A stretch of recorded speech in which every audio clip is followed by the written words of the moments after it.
You left your house with a 4-year-old.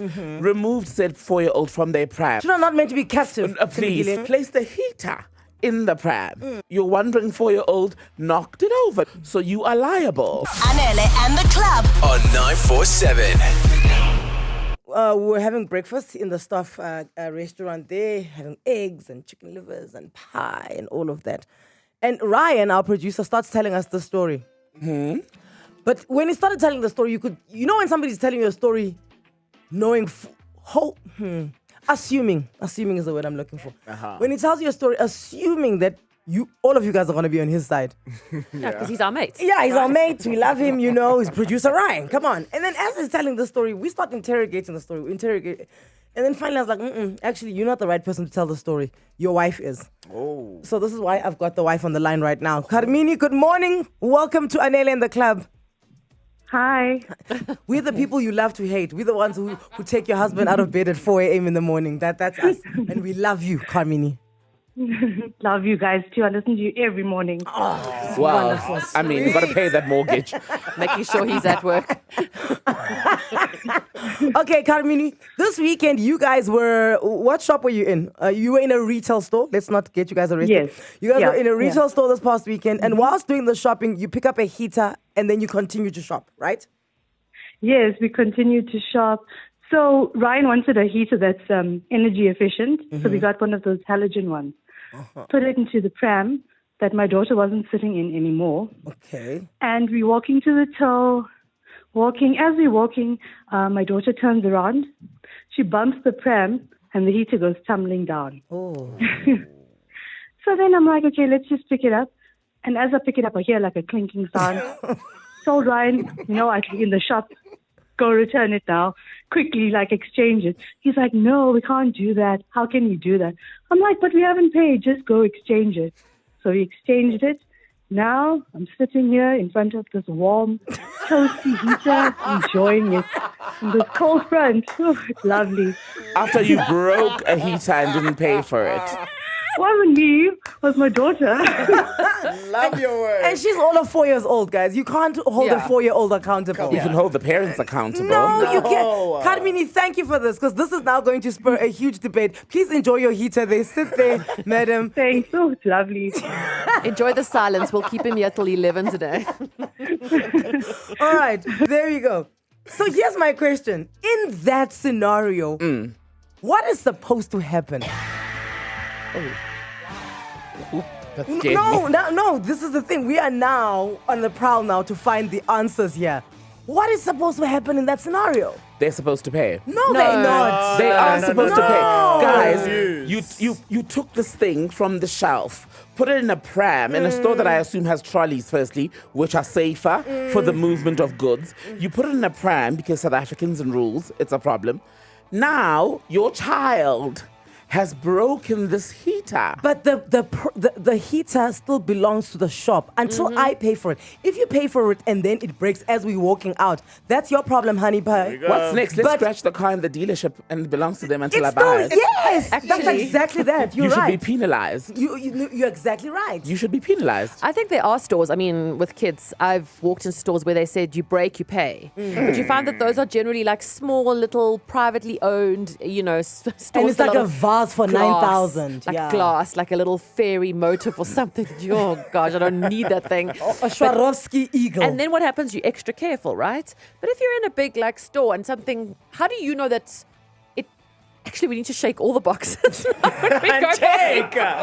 Because now poor Cindy is going to take the same box and gets home, opens the thing, and then will think Mark has to she's fix broken it.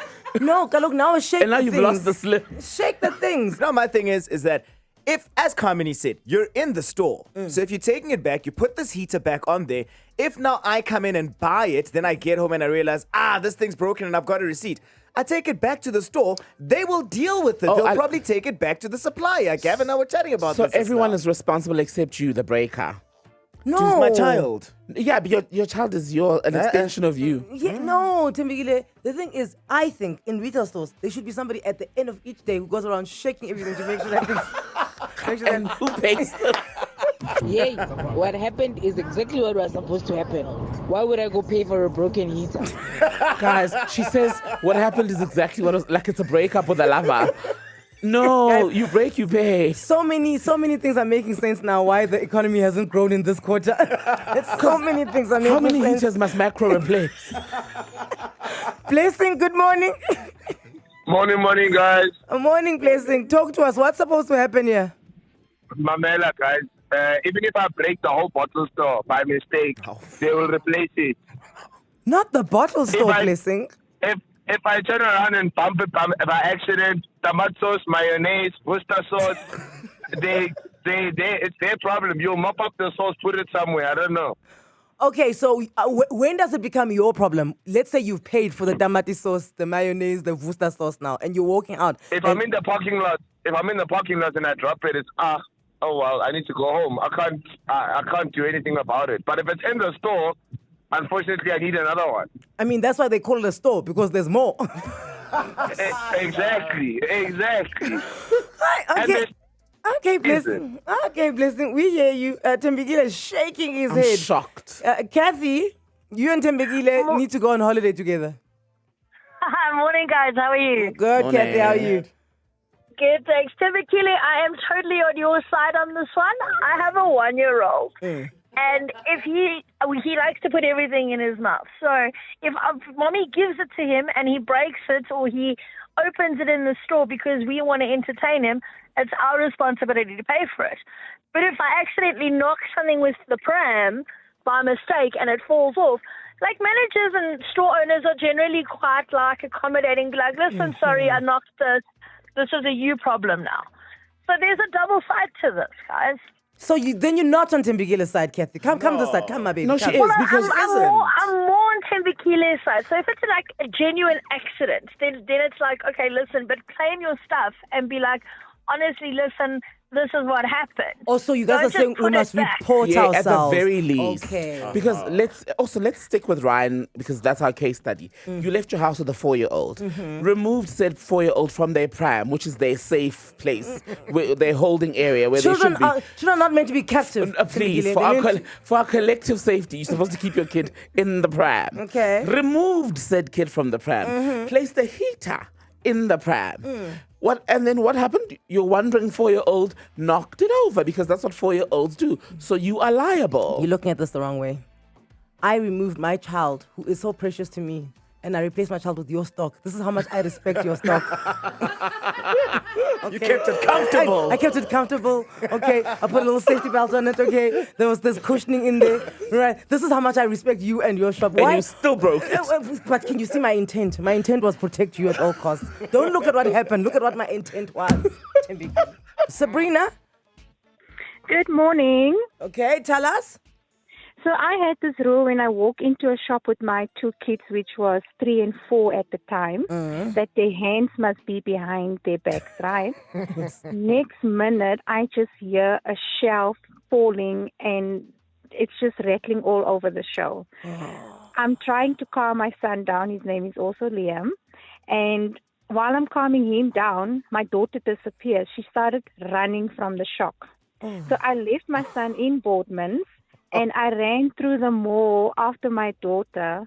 And when we got back to the shop, I was in tears. I was so mad. I just started crying. And the shopkeepers, they calmed me down to say not to worry. It is insured. So yeah. But I think it's the human thing to do. If you do drop something and it breaks, it's just to alert the manager or someone. Okay, but 'Cause Sabrina, firstly, your child broke the entire shop. Yeah, so you had no choice. You had no choice. Listen, there was no choice. There was no hiding from that day. Okay. But I do think that if you do, because the next person's going to come and pick up that broken item. Okay, You know? I do think you should stick to Take-A-Lot. Please. Yeah, no, definitely. Can your things please Exactly be that, delivered right? to your house? Because you and your children, okay, you need to be homebound. And this That is works also, much better. it's not like you're at Spar or Pick and Pay. This is Bodman's. Woodman's, bruh. You've got like wine decanters, you've got Dog. glasses, crockery, plates. That little duck where you put like butter inside. There's just Anele and the club. On 947.